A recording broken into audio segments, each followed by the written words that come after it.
Just a very awkward spot to hunt in. Regardless, though, hi. Yeah, I know you're friendly, but that doesn't stop you from scaring the shit out of me.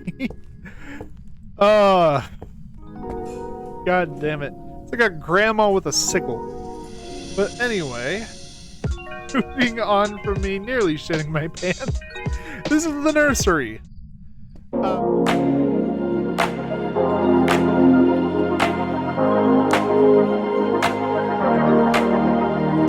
How's it going, everyone? This is Gale Hall Gaming, and welcome back to some more Phasmophobia Beginner's Guide. Now, I may seem a little mad right now. And do you want to know the reason? This is the second time I've recorded this video. You may notice that my sanity is a little low for having only just started this hunt. It's because I haven't just started this hunt. I've been here for a good 25 minutes. I recorded this tutorial already. I imported it into Clipchamp. I went to edit it. I was about to export, and I went like, okay, I've been having problems with mic audio. I want to make sure that my mic is loud enough for you guys to hear me. I hit play, and OBS didn't even try to record my mic. I opened up OBS and I checked, and it said mic could not be found. So, this is the second time I'm recording this, and we're just gonna get right into it. I had a better intro when I first recorded, but honestly at this point I can't even remember what I said, so we're just gonna get right into it. If you enjoy this tutorial, please leave a like, leave a comment, subscribe, and go check out some of the other guides that I've made.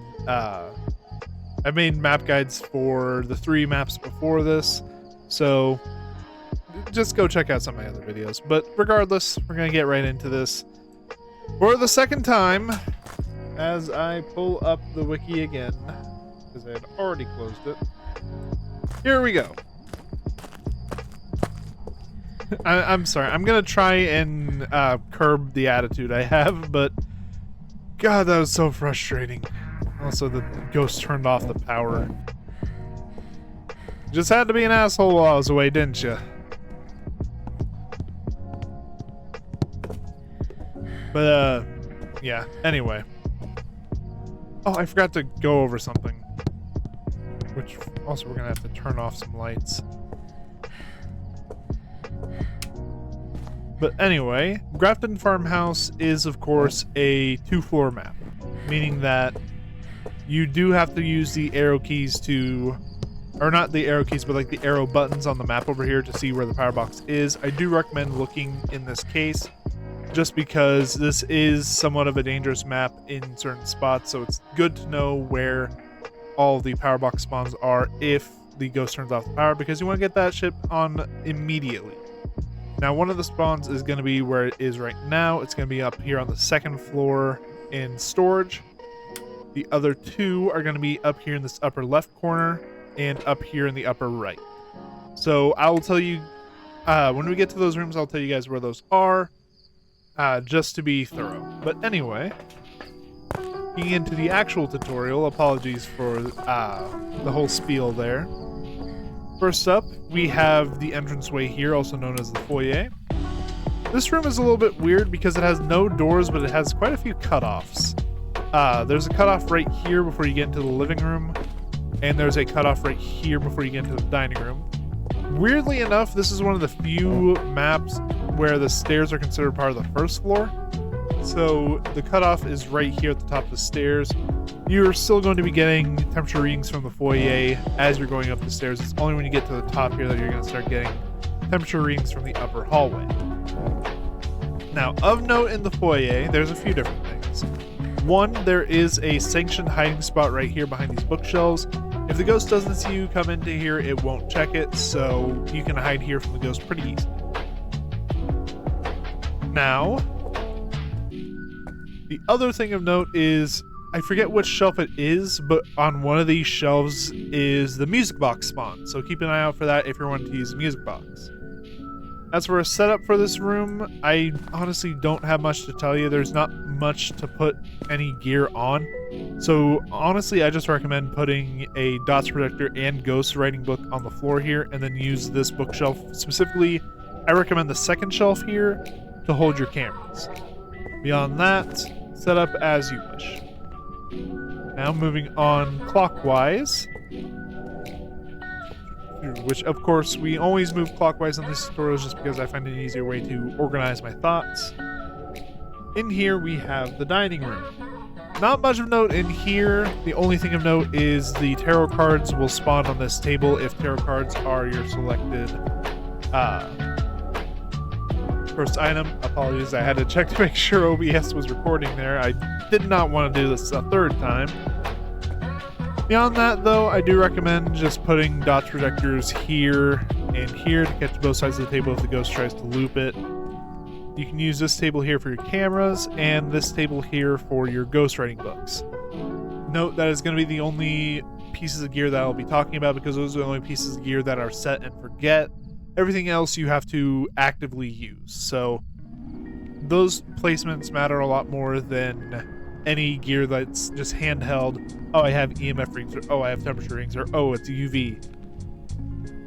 So just keep that in mind. That's why I go over those pieces of gear specifically. Up next, oh, also I should mention, this table is a fairly good place to loop the ghost. You can get a good amount of distance on it. Just bear in mind it's not the safest loop out there, simply because there are occasions where you'll get stuck on this chair if you're not careful. But anyway, moving on to the kitchen, which also has a pretty good loop, but not much else, to be honest. Cutoffs are, of course, this door here, and this door here. A lot of the time you can assume that doors are cutoffs, though not always. We'll get into that later. But anyway, kitchen doesn't have much of note. This island is a good place to loop the ghost. You can get dirty water out of the sink, I believe. I could be wrong on that, though, so just bear that in mind. As far as recommendations for setup are concerned, I recommend setting up dots projectors here and over here, using your camera on this table if you don't have a tripod, and putting the ghostwriting book on the island here. Beyond that, do as you wish. Over here is the workshop. Now, workshop is kind of weird because you have a good chunk of hiding spots in here if the ghost doesn't see you come in here. But if the ghost does see you come in here, you got nowhere to run. So, last resort sort of thing if the loop in kitchen fails you. Also, god damn it, turn off the power again. Alright, we'll fix that after this room because it's a fairly small one. The only other thing of note in workshop is the power box spawn. If it's in the upper left corner of the first floor map, it will spawn on this wall here. So keep an eye out for that. Now we're gonna go fix the power because this ghost is an asshole. I turned on friendly ghost and I feel like now it's just fucking with me. Which, by the way, that's the reason why I should say tutorials haven't been coming out lately. It's simply because I wasn't tier 50 yet, and it's hard to sort of motivate myself to play this game solo unless I'm doing it for a Phasmophobia freelancer challenge. Just because I don't like playing this game solo. Other than for videos, I don't like playing this game solo. But anyway, done the kitchen, we've done the workshop. So up next in here is the, I believe, biggest room on the map. We have the living room. Now, living room encompasses all the way out here to this door. The cutoff is right there at that wall for the foyer. And then these three doors over here are obviously cutoffs. Now, living room is a tough room to hunt in simply because of its size, because you can really only get certain pieces of evidence from the ghost if you're near it. For example, a spirit box only works if you're near the ghost. Ghostwriting only works if the ghost is near the ghostwriting book when it tries to do an interaction. Dots only works in the radius of the dots projector, so big rooms are kind of a struggle. But regardless, there's a few things of note in this room. First off, cursed mirror, or the scrying mirror, or however you want to call it. I call it the scrying mirror. A lot of people call it curse mirror, but it's up to you what you want to call it.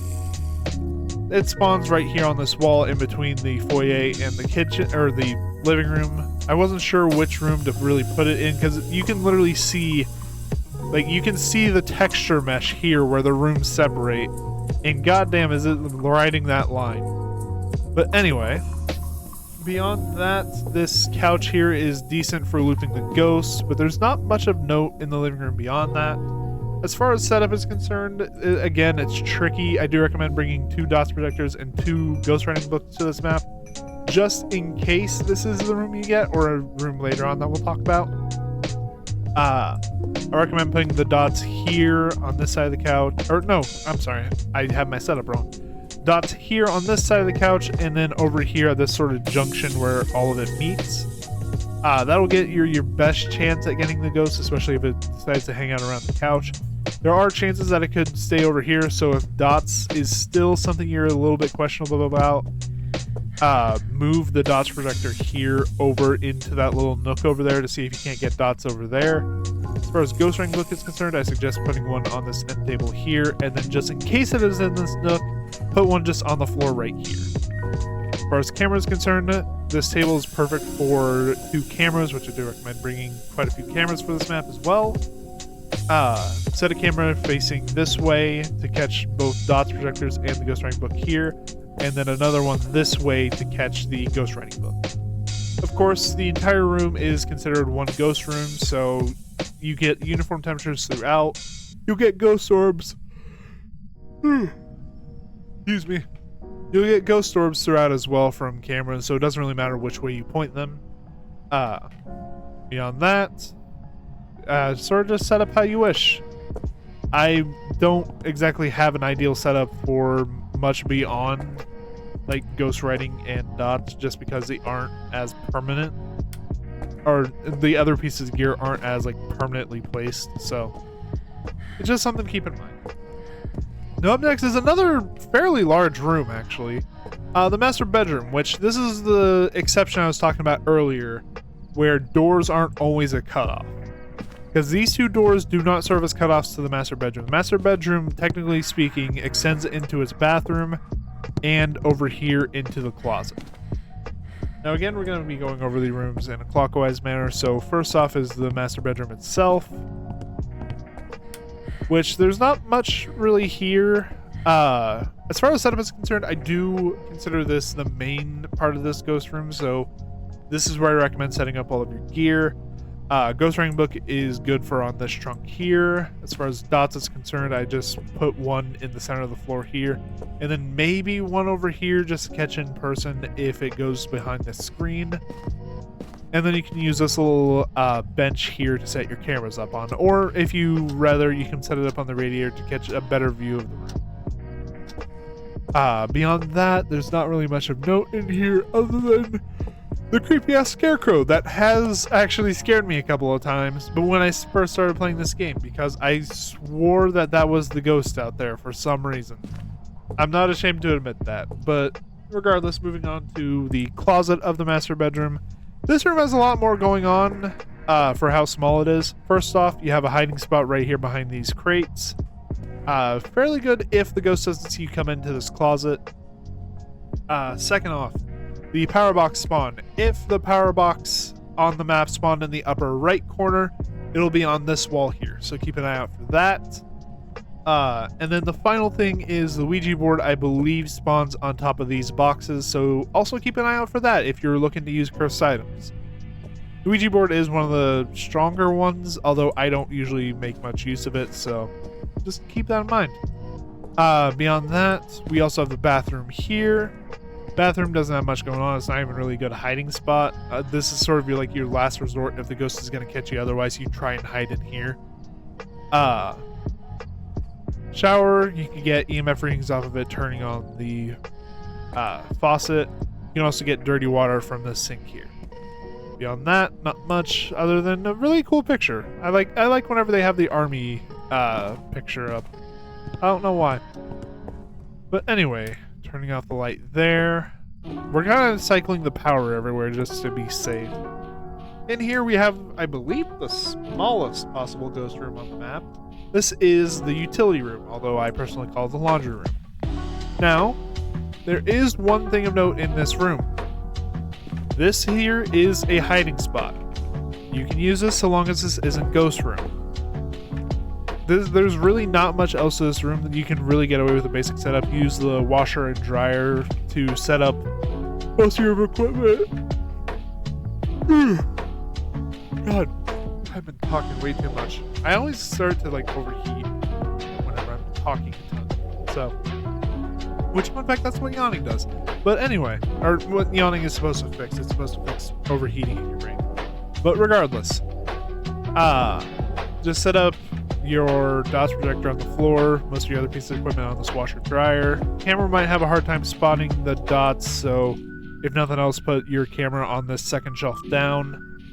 You should be able to catch dots from there.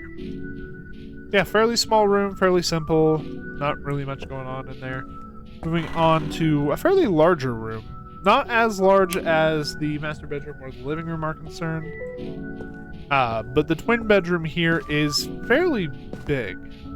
So just keep that in mind. It will encompass this room here as well as this little play area over here. The play area does have one thing of note. This little hiding spot here can be good if the ghost doesn't see you come in here. I don't recommend using it if this is the ghost room, but let's say you have living room, this is a good place to run.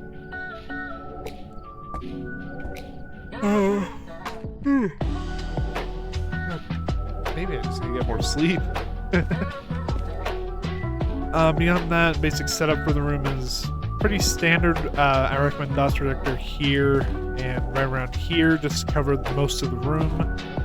Cameras can go on this table here, and your ghost writing book can go on the bed here, or you can put it on the trunk over here.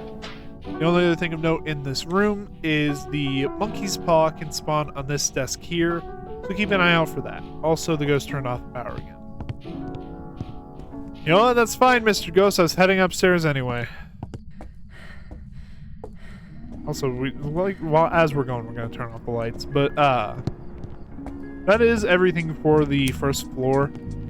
I do want to say it is safer than the second floor just because of how open the design of it is. Like, there's this, like, central column between the foyer, dining room, kitchen, and living room. You can make one big loop around this and very easily, like if you're going from dining room to kitchen to living room, you can very easily, especially if you close doors behind you, break line of sight with the ghost and from there try and get to a hiding spot. So just bear that in mind.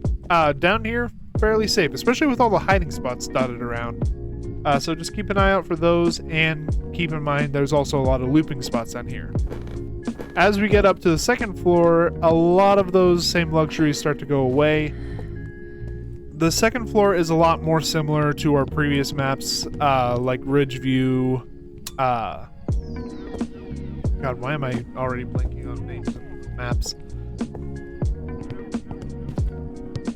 I can't think of them. The only one I can think of is Edgeview. But regardless, up here is the upstairs hallway.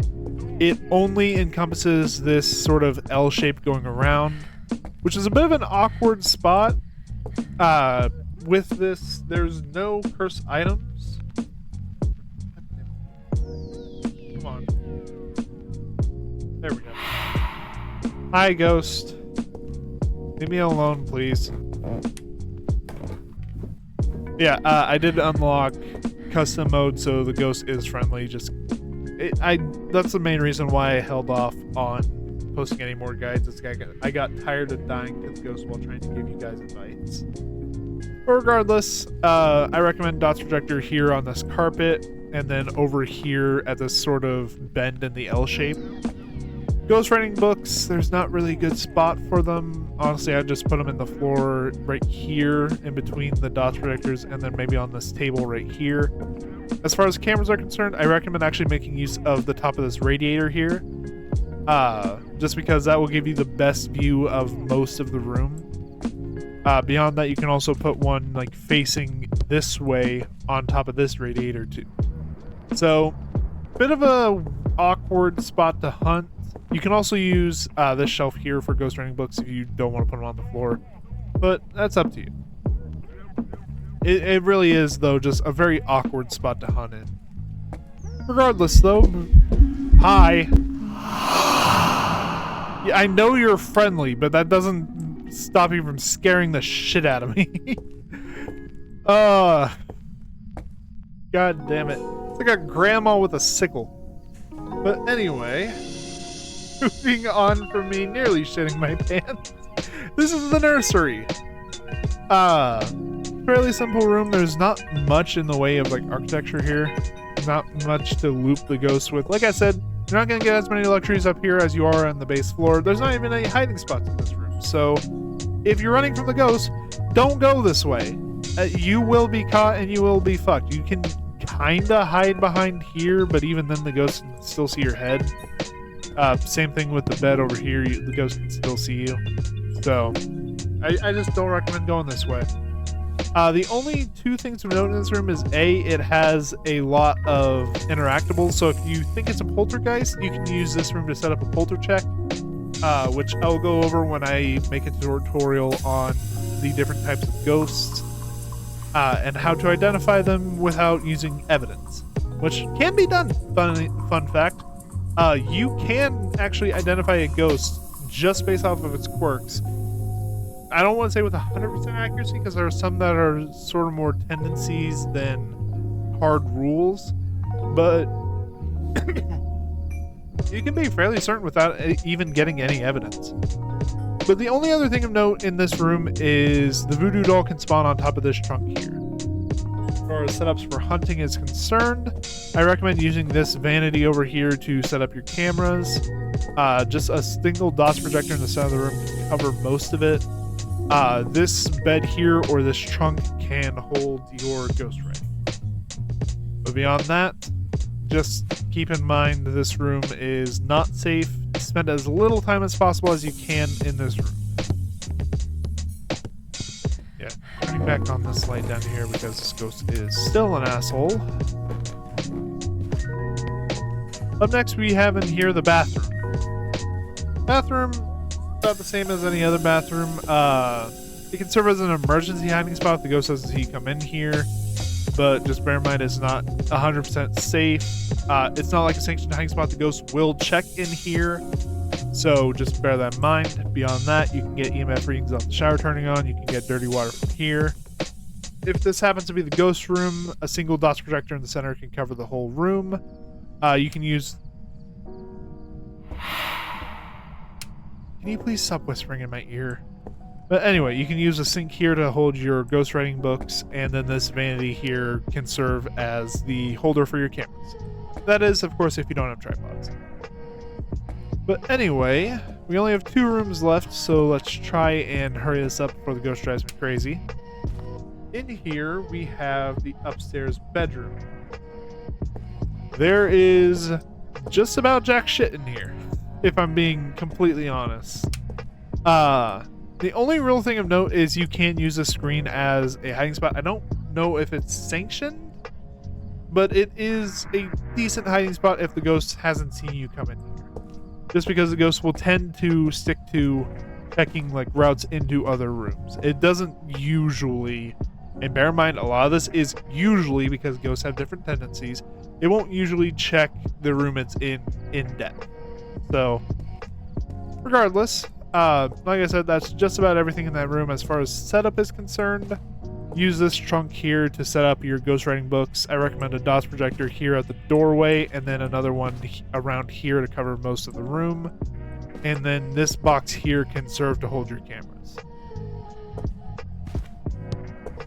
Now moving on to the final room, and this is by far the safest room on the second floor. If you have the luxury to choose what room the ghost starts tracking you in, choose this one, because you have 2 different options for loops. You have this little stack of crates here, and then you have this bigger stack around this pillar, and on top of that you have 2 hiding spots with these lockers.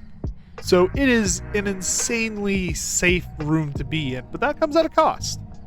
because the storage room is also one of the harder rooms to hunt in, due to its sheer size and just how much clutter is in here. The other thing of note, there's two other things of note, of course. The power box can spawn right here, and then you can also get the ritual circle somewhere around here. It is a very safe room, as I said, but it is a very hard room to hunt in. So as far as setup is concerned, I recommend using this space heater here to set your cameras up, just because it provides the best view of the room you can get without it being interrupted. You can also use these pallets over here if you want to get a better view of this side. As far as dots are concerned, I recommend setting one up at the edge of this black mat here to cover this spot over here. And then this is one of the few times I'll actually advocate for setting up on a wall. I recommend setting up your other dots projector here on this like leaning board of plywood, just because this covers a good chunk of this area over here. Beyond that, you can use these crates here to set up your ghost writing. It covers most of the room. You can also put one on this one over here. If you think the ghost is hanging out a bit more over here, you can put it on top of these pallets. It's honestly just a tough room to hunt in. You might have to rearrange some of your gear just to get a good idea of where the ghost is.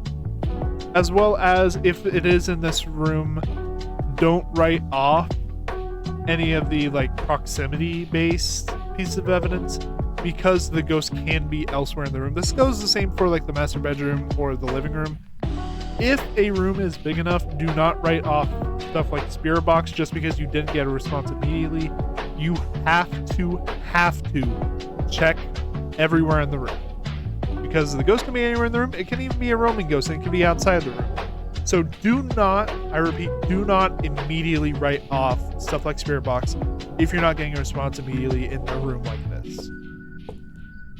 But regardless, I believe that's going to be everything. Now, of course, I could go over bone spawns, but the way bones spawn in this game is a bit weird. They don't have any like assigned spot. It's just if the ghost could walk there, a bone can spawn there. So you aren't going to find bones on hiding spots, but that's just about the only hard and fast rule I can tell you about them. So honestly, just keep an eye out. But beyond that, that's going to be all for me today, guys. Thank you all so much for watching this guide. If you enjoyed it, please leave a like, leave a comment, subscribe. Go check out some of my other videos. I have a ton of content on Phasmophobia, including guides, solo play, and multiplayer play. So you're sure to find something you like on here, especially with my group of friends, because honestly, we're more dangerous to each other than we are the ghosts. Or than the ghost is to us. But regardless, thank you all so much for watching, and have a good day, everyone.